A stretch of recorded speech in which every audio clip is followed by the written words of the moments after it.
Welcome to the show. I'm your host, Will Bushman. I'm here alongside Sam Cashensmith. Sam, what are we talking about today?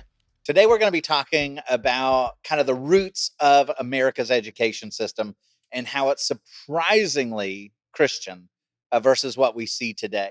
And so, this is going to be actually launching a multi part conversation as to where education in America started versus where we are today. Okay, when you say it's surprising, can you just give us a short summary of where you see it's at today? Sure. Well, today I would say there is a great divide and uncomfortability. There's a split in the American population where some people feel very comfortable with where the public university system is going, where the public school system is going. And on the other side, there's a population that feels very, very uncomfortable with the direction that they're going. For the last 3 years, we've actually seen our public university system losing undergraduate enrollment. For the last 3 years, we've seen public schools losing enrollment, even as private schools and charter schools and homeschooling is skyrocketing as a result because parents are looking at the education system and they're saying, this is radically departing from what I believe about the most important things in life. I don't want to be a part of it. Okay, so as a system, it used to unify, used to bring people together. Everyone, to a certain degree, would have been okay with the generic public school system, but we've gotten off track. I would say that's right. So if you went back to the founding of America, the beliefs about universal things was largely in agreement. We believed the same about absolute truth, what was right, what was wrong. And in today's culture, that is totally divergent. We don't believe the same about absolutes. We don't believe the same about God and heaven and hell and eternal rewards and punishment and what constitutes righteousness, unrighteousness. That whole range of things is now radically different depending on which side you're on. There was much more agreement. If you got in a time machine and you went back 200, 300, 400 years, there was pretty well universal agreement on those things. Today, you do not see that anymore. And our conversation today actually starts far before even the founding of our country. We see even our roots go much further back than that. That's right. So education, it has been around going back to the Greeks, to the philosophers. But one of the things that you see in education throughout all of time, up until fairly recently in human history, is that education was always reserved for the elites. If you went back into Greek society, if you went back to Roman society, Egyptian society, any society going back into ancient history, education was reserved for the elites. It wasn't given out to the masses. You did not see that. Where that began to radically change was in the Protestant Reformation, and you saw radical differences come about. So, just to make the point, if you went back to first century Roman Empire, the literacy rate was somewhere around 10%. I mean, scholars are all over the place on what it was, but it's generally somewhere in that neighborhood. Now, you fast forward to the Middle Ages, it's still not north of 20%. And it's reserved for people that are smart. Most people could not read and write. When you went to church, it was the priest who read the Latin scriptures and then told you what they said. But when you came to the Protestant Reformation that launched with Martin Luther in 1517 and was a century, less than a century after Gutenberg's printing press, what the Protestants believed was that every single believer had an obligation to understand the scriptures, that it's sola scriptura, that is the only authority for life.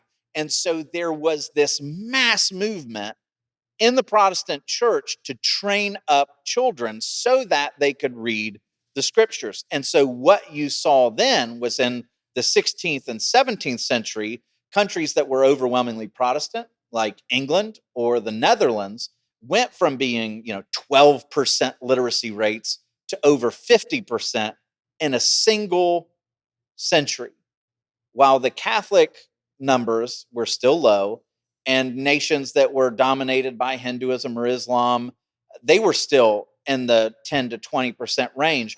Protestantism and the importance of learning how to read and write so that you could understand the scriptures radically changed education in the world. Yeah, because we sit here in our modern world and we think running into an illiterate person would be shocking to us these days. Yeah, especially in America. You go to westernized countries, you go to China, you go to Russia, the literacy rate is pretty close to 100%. It's north of 90%. When you find somebody who can't read, Be shocked. it's like, whoa, we need to get this person in remedial education right away. 4 alarm fire. This is an emergency.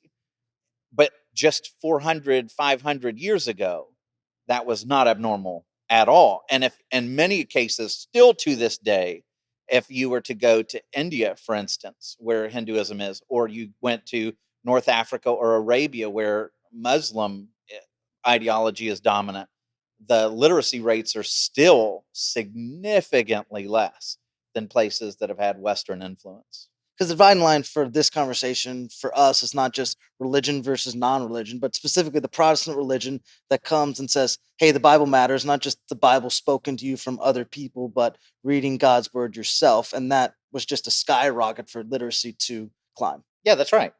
And so for our purposes today, what we're not saying is every school everywhere needs to be Protestant tomorrow. Of course. Like, that's not what we're getting at. But what we are doing is tracing out the history of education, the university systems that even go back 1,000 years plus, are largely Catholic. They're to train up religious pastors and priests, and that's what you see. You don't find secular universities going back into ancient history. They just don't exist. And in the Greek academies, they existed for the elite and the people that were going to lead society. They were not considered for the masses, and that does not come along until the Protestant Reformation. And so the Pilgrims, for instance, that come over to America, where did they come from? They came from England. They came from England to the Netherlands, and then they got on a boat and they came over here. And when they got here, they made literacy and education of the youth a huge priority. But what most people don't know is the reasoning behind why early education in America was such a priority. Because when you think of pilgrims, you think of that whole scenario, Mayflower, that kind of thing, Jamestown, and those things. So when you're talking about the educational system being changed to a significant degree by the pilgrims, what do you mean? So when the Pilgrims got here, they wanted to found a church. And you look at their writings, they wanted to found a church, they wanted to found businesses so that everything could prosper and you could make a living. But then one of the next things that they wanted to do was to found educational institutions here in the Americas so that people would be literate to read the scriptures. And so one of the oldest laws that we have on record in the Americas comes in 1647, one of the oldest laws, and the name is pretty hilarious. It's called the Old Deluder, like liar, the Old Deluder Satan Act. And let me just read it to you because it gets at the heart of why education was there. It says, it being one chief project of that old deluder Satan, where the name comes from, to keep men from the knowledge of scriptures as in former times by keeping them in an unknown tongue. He's talking about the Catholic Church only having the scriptures available in Latin. He says, it is therefore ordered that every township in this jurisdiction, which is the Massachusetts Bay Colony, after the Lord hath increased them to 50 households, shall forthwith appoint one within their town to teach all such children as shall resort to him to read and to write. And so right out of the gates, Massachusetts Bay Colony says every kid needs to write. Why? So they can understand the scriptures. Because this is tremendously important, not just for personal salvation of these kids, but because this is what covenants and binds us together. This is our understanding of what's right and what's wrong. It is the covenant of our community that we bind ourselves with the scriptures. And this has been so crazy at the time because just even as I'm thinking about you saying this, for people who are struggling to survive in a new place, taking one person out of 50 that could be doing, in a lot of people's minds, much greater things for survivability, helping cook, helping farm, helping do all kinds of things. They're saying, no, we think that this is so important that kids learn how to read and write that now your responsibility is to raise them up in that. Yeah, that's right. And so you see that in the Massachusetts Bay Colony, but in Connecticut, next door neighbors, you have the New Haven Code of 1655, and listen to their reasoning because it's essentially the same. They wanted public education so that all the children, apprentices as they grow capable, may through God's blessing attain at least so much as to be able to duly read the scriptures, to understand the main grounds and principles of the Christian religion necessary to salvation. And so this is just part and parcel. Everybody understood that this is the reason why you need to learn how to read.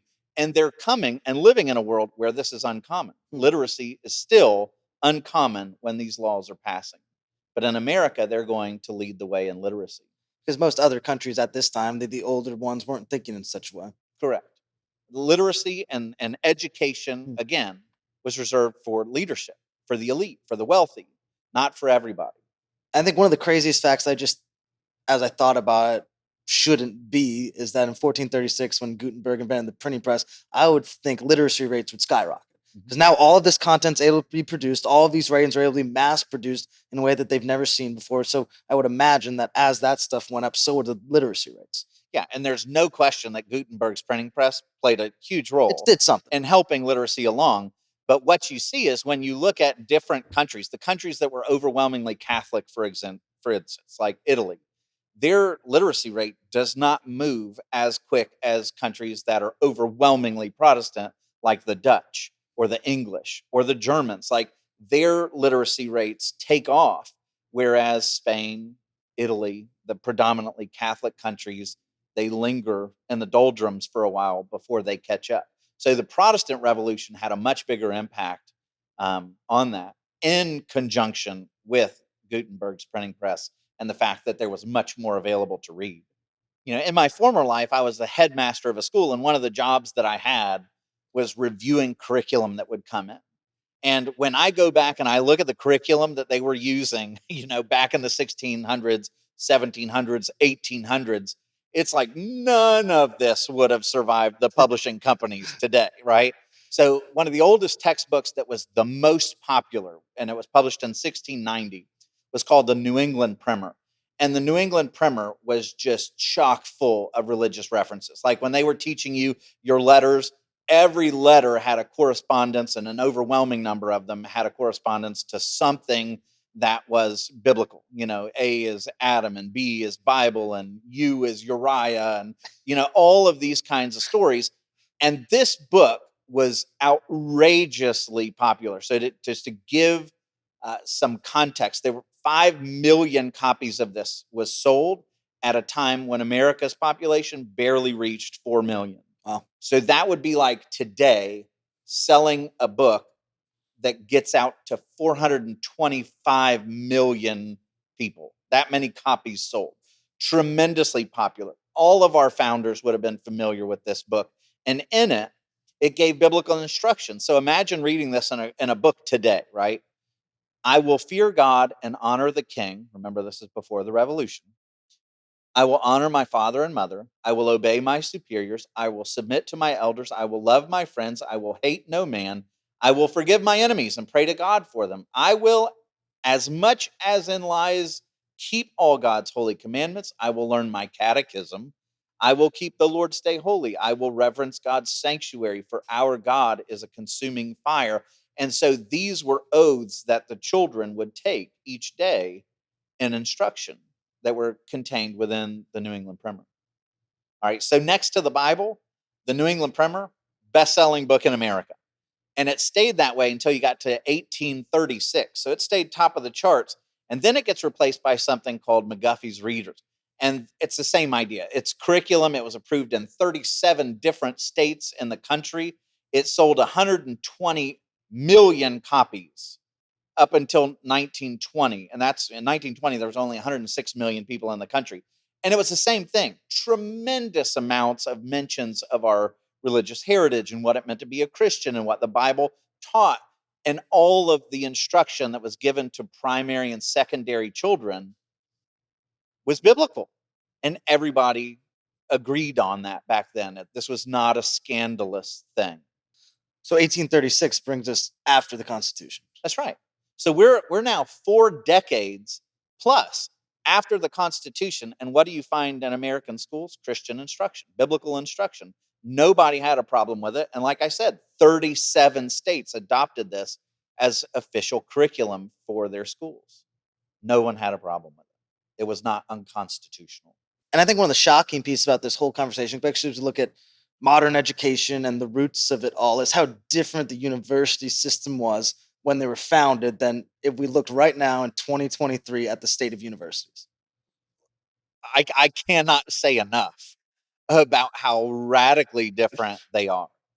When you go back in time and you see some of the most famous Ivy League prestigious institutions at their founding, more often than not, they were founded to train up pastors. And when people hear that, they're like, "Whoa, you got to be kidding me!" But let's take Harvard, which is the oldest university in America. It was named after Pastor John Harvard. In its charter, they say that they founded the school because they were, quote, dreading to leave an illiterate ministry to the churches when our present ministers shall lie in the dust. That's pretty amazing. So when you think Harvard, we think, oh, Harvard, like the best education. It was founded as a seminary to train pastors. Let that sink in.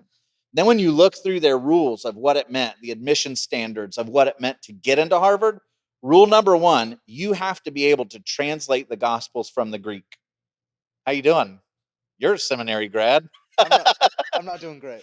Right? Like we still have to have our software and everything else. Rule number two, let me just read it because it's like, whoa, Harvard? Let every student be plainly instructed and earnestly pressed to consider well the main end of his life and studies is to know God and Jesus Christ, which is eternal life, and therefore to lay Christ in the bottom as the only foundation of all sound knowledge and learning. Could you imagine a university saying that today? The only sound foundation for all learning is Christ. You barely hear that in our Christian colleges today, and this is Harvard. Rule three, you have to read the scriptures twice a day and be prepared to offer reflections on your devotional time. Rule four, do not make light of God's name, his word, or his worship. Their motto in 1692, truth for Christ and his church. That was, if you look at the original seal of Harvard, that was all around it, truth for Christ and his church. And so they dropped when they became secularized and they lost their Christian identity, they dropped the others and they kept the Latin word for truth, which is veritas. So if you go to the modern Harvard seal and logo, it'll just say veritas, but the original was truth for Christ and his church. Yeah, because you put that up against modern Harvard, and you wouldn't even Yeah, know that it came from that. that's right. And it remained the seal until 1880. So, for the vast majority, 250 years or so of Harvard's history, that was its identity. And somewhere around the turn of the last century, around 1900, along with every aspect of education in our country, that also changed and they did away with that seal. And we're not just talking Harvard here. We're talking other colleges as well. I mean, you go to the College of William and Mary that was founded in 1691. It was founded by the royal charter of King William III and Queen Mary II. And this is what the charter stated about its founding. The Church of Virginia may be furnished with a seminary of ministers of the gospel, and that the youth may be piously educated in good letters and manners, and that the Christian religion may be propagated among the Western Indians to the glory of the Almighty God. So again, not a no-name school. Yeah, and they're certainly not they're not digging that motto or mission statement anymore. They've gone a long way. You look at the next oldest college, which is Yale, and look at this, the Board of Trustees, 1701. It was founded by a coalition of 10 pastors. And what was their whole point? They said it was founded out of a, quote, zeal for upholding and propagating of the Christian Protestant religion. And you can go back and look at the charter that they wrote out. And every student, like when they were talking about the goal of what the education of Yale would bring, it was that every student would be instructed that, quote, the main end of his study, to wit, to know God and Jesus Christ. On their logo, you can see here, it's light and truth at the bottom that you see in Latin, Lux et Veritas. But then you see a book that's open. And what are those that are inside that book? You notice that language? That's Hebrew. I don't know That's what it Hebrew. says. Can you think of another book that might feature Hebrew? Well, that's the scriptures. And those words that you find on those pages were Urim and Thummim, which are the biblical ways in the Old Testament by which you went to find the will of God. And so Yale, still to this day, their logo has this image, which is a book of Hebrew letters that's about finding the will of God. They don't know what it means. They certainly don't teach that anymore. And yet, from its founding, these 10 pastors were like, we want our students to study and to become learned so that they might find the will of God. Radically different today. Yeah, because you took a camera and you started to interview some Yale students. Not only would they be shocked that this was the founding, but in general Yeah. speaking, they'd probably be horrified in some ways. Totally. Like, I think most of the students would feel hostile toward this and want it canceled these days. You go to Harvard, for instance, with such a tremendously Christian foundation. And I was looking at headlines a couple of years ago. Harvard actually appointed their lead chaplain on campus, and he's an atheist. Like, so they've gone from being thoroughly Christian seminary to train up ministers to now the lead chaplain on campus is an atheist. And I don't even know what that means. How do you have an atheist chaplain? I don't even want to go there, but I don't understand it. But that's how far they've fallen. And probably the other great Ivy League institution that people see as prestigious, Princeton, is also extremely old. It was founded in 1746. It too it was founded to be a seminary to train up pastors. One of the most famous evangelists of all time who started the Great Awakening in the 1700s was Jonathan Edwards. He's one of the presidents of Princeton in the 1700s. But a lesser known guy who was tremendously consequential in American history is a guy by the name of Reverend John Witherspoon. So again, here all these presidents are Reverend this, Reverend that. And he was a signer of the Declaration. He served in the Continental Congress. And his motto of what he would say about Princeton education, listen to this and imagine somebody saying it today. Accursed be all learning which sets itself in opposition to the cross of Christ. Wow. Like, I would feel uncomfortable saying that. As a headmaster of a Christian school today, cursed is all learning contrary to the cross of Christ. But they were bold. And this guy wasn't some kook. The people who studied under Witherspoon at Princeton include James Madison, who's the primary author and architect of the U.S. Constitution, Vice President Aaron Burr, you know his history, 9 cabinet officers, 21 U.S. senators, 39 members of the House, 3 justices of the Supreme Court, 12 governors, and numerous delegates to the Constitutional Convention. And what was he training them? You can imagine, with statements like cursed be all learning contrary to the cross of Christ. This was the ethos at the founding of our country. In fact, Witherspoon was so influential in the American Revolution and sparking us to pursue liberty from England that when the shot heard round the world made its way over to England, the prime minister, a guy by the name of Horace Walpole, when he heard of it, he said, "Cousin America has run off with a Presbyterian parson." So in Parliament, they attributed the American awakening, the Great Revolution, to this guy, this president of Princeton that was so deeply entrenched in the Christian ideologies and beliefs. And even the initial seal of Princeton, like what it was all about, what it chose to be about, is absolutely wild if you look back at it from today's perspective. Completely. Like they were not hiding it. If you look at the first seal that Princeton had, you'll notice that on the top half of this circle, you see an open book. And what does it say? Vet Nov Testamentum. And what does that mean? It means Old and New Testament. And this open book was over top of a scroll of your diploma, and then all the other books on the shelf. And what that meant was Princeton was saying the scriptures reign supreme over every other field of study. And when you look, like in the Latin there, you can see vitam mortius redo, which means in Latin, I restore to the dead. So it wasn't just generally religious. It was talking about Christ and his resurrection power.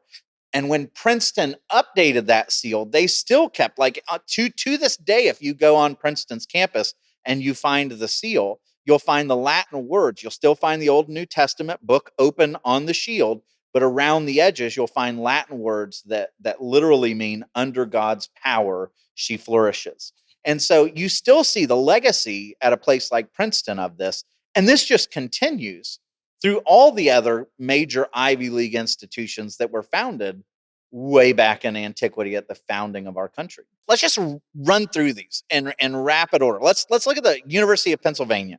Okay, they have a seal where if you look at this, it's a stack of books, and just like Princeton that put the open Bible above all other fields of study, what do you notice is the top book of the University of Pennsylvania's seal? The Bible. It's theology, right? You have theology over astronomy and philosophy and mathematics and logic and rhetoric and grammar. And it says, without virtue, all of these are useless. Let's look at Dartmouth. Here's another very prestigious college. Now, in Dartmouth, what do you see? Up in the top left side of this, you see light coming down from heaven with an open book. Do you have any idea what that book might be? Book of Mormon. Yeah, right. It's the Book of Mormon. It's the Bible. Of course, it's the Bible. And it's shining down on the college 1769. And it has Indians and the natives coming into the college, which was a big part of its mission statement, which was to go out and establish relations with the natives. Now, Columbia's seal. Now, Columbia today and back into the 1900s became one of the colleges and universities that I would say is most hostile to the traditional faith and downtown New York. But you look at the seal, and it is chock full of imagery. First off, starting with that light that's coming down from the top of the seal, and you see Hebrew letters. Well, you know what those Hebrew letters spell? Yahweh. It's the covenantal name of God that's found in the Bible. On the bottom, there's a reference to 1 Peter chapter 2, verses 1 and 2, which is calling on newborn infants. You look at the seal and you can see a mother training up children that are around her. Well, that verse says, like newborn infants long for the pure spiritual milk, that by it you may grow up into salvation. And you notice the mother is holding open a book, and on the book, it has the words in Latin, living word. And around the rim of the seal, you find the Latin words, in your light, we see light. And coming off of her throne in Hebrew is a banner that says God's light. And one of the most fascinating things is if you look at the seal off in the distance on the right-hand side, you see the black shading there, and then the two semicircles that are overlapping. You know what that is? It's the empty tomb. And so what Columbia is saying is it's by his light that we find light. It's Yahweh who gives us. It's the living word. It's the empty tomb. All of those were very prevalent at Columbia's foundation. And all these schools were founded to train up pastors for the Christian faith. And nobody today looking at these institutions and what they've become would believe that they were founded essentially as seminaries to train up Christian pastors. And I mean, we talked about an incredible number of examples, but even this fact that 106 of the first 108 colleges in America were founded as distinctly Christian. Imagine that. So if you go back and you look, I mean, the oldest colleges that we have in our country, almost all of them, well over 95%, are founded as Christian colleges and universities, because the idea back then was, what's the alternative? And this gets back to the ultimate aim of education. See, we're training up people today that are taught in schools, you don't ask questions about ultimate things. You don't ask, why am I here? Why do I suffer? What's the purpose of life? Where did I come from? Where am I going? You're not allowed to ask those questions because we're told it's unconstitutional in education. But that's the fountain of all education. Like, you have to wrestle with the greater questions of life. Like Socrates said, the unexamined life is not worth living. Well, now we're not allowed to ask these questions. We're not allowed to ask the questions that spur forth hope. And then we wonder why our education system's collapsing and why mental health disorders and anxiety and suicide rates and everything is skyrocketing. It's because we're not allowed to talk about the only things ultimately that give hope to a new generation. And the founders, these people back then, were wise enough to say, this has to be at the bedrock of what it is that we're learning. Like, if there is a designer of the universe, we want to know him, because the way he has designed our world, we're chasing after that knowledge. And so we should get to know his character. And today, we've walked away from any notion that there's a design or any notion that there's eternal hope or purpose or meaning behind your existence. Now, the education has become so simplistic Mm. and thin and shallow that it's a shame Yeah, and it's lacking the purpose that you see. And you can see that with students nowadays. completely. Like, what are we learning? Facts, we're learning things, but it's missing the bigger questions of life that would keep them interested, to say the least. That's right. That's right. And they're struggling with this. And the older generation that's giving them this shallow education is failing them. Mm. And one of the tragedies that has happened with education is everybody comes along and says, well, the founders never intended for religious matters to be brought up in public education. And I'm just here to tell you, like, that is absolutely wrong. Like, we have letters from George Washington sent off to the Delaware Indians where he says, you do well to wish to learn our arts and ways of life, and above all, the religion of Christ. And then he promises them that Congress will do everything they can to see that wise intention, funding Christian education. Jefferson was on the DC school board up to 1809. And guess what? Guess what they were teaching? They were teaching the Bible. They were teaching the Watts hymnal. In fact, in 1813, one of the oldest school reports that we have in all of history, giving a report on how they're performing. I mean, they give, students are learning math and they're learning science. But in that report, listen to this: 55 students at the school have learned to read the Old and New Testaments. 26 are now learning to read Dr. Watts's hymns. And so in the DC schools, after the Constitution, under Jefferson and the guy who wrote the Constitution, Madison, what are they learning? What are the textbooks that are being approved? It's the Bible and the Watts hymnal. And you go from there. Franklin was big on wanting Christian education. So he says that when you learn law, you have to learn that it's delivered first and with best warrant by Moses. And he promised that the pupils in Pennsylvania should learn, quote, listen, this is Franklin's words, the excellency of the Christian religion above all others, ancient or modern. And he's somebody who's not even a believer. Like, Franklin never gave his life to Christ, and yet he recognizes, along with all the other founders, and we could list them and give examples after example after example of their quotations, insisting that education should first and primarily lift up the scriptures. Yeah, and same way, to be honest, in this conversation, partially why we're so different today than they were back then, because they were far greater unified under one religion than we are today. Completely. Like, if you go back to the founding generation, states actually, some of them had denominations that they favored. And so some states favored, under the Protestant umbrella, some states favored the Baptists, some states were congregational, so, Princeton, Presbyterian. And so you had all of these different Protestant religions back then, but there was general agreement, even between Protestants and Catholics, that Christ was Lord and Savior and that the Bible was the inerrant word of God. Nowadays, you see a much broader diversity, not just in denominations of Christianity, but you've got a bigger population that's agnostic, atheist, Jewish, Muslim, Hindu, all kinds of a different spectrum. And so I don't think the answer is to say everybody must go to a school where they're learning something that goes against their conscience. But what was different back then is you had much more options to go to the school and learning environment of your choice. And so at the end of the 1800s and the beginning of the 1900s, you had something called the Common School Movement, which is essentially the public school movement, where rather than sending your kid to the Catholic school or the Protestant school or the Jewish school, the Common School Movement or public school said, okay, taxpayers are paying for education. Everyone goes here, right? Unless you have means and you can send to private school, which the prices went up because they were kind of marginalized. But that made the public school pretty much the main game in town. And what we're going to see going forward in the next section or the next part of the series is that when it became the only game in town, it began not just catering to all people, but it took on an identity that was godless, where it was systematically excluding all truth of the scriptures, any worship of God, and being hostile to the word of God, as we would say. And that is where education, I believe, really came off the rails.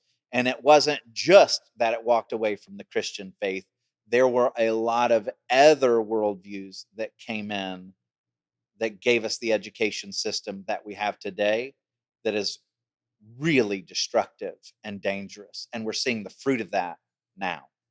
And Sam, that right there seems like the perfect place for us to pick up next time. So we'd love if you would join us for part two. Thanks so much for watching.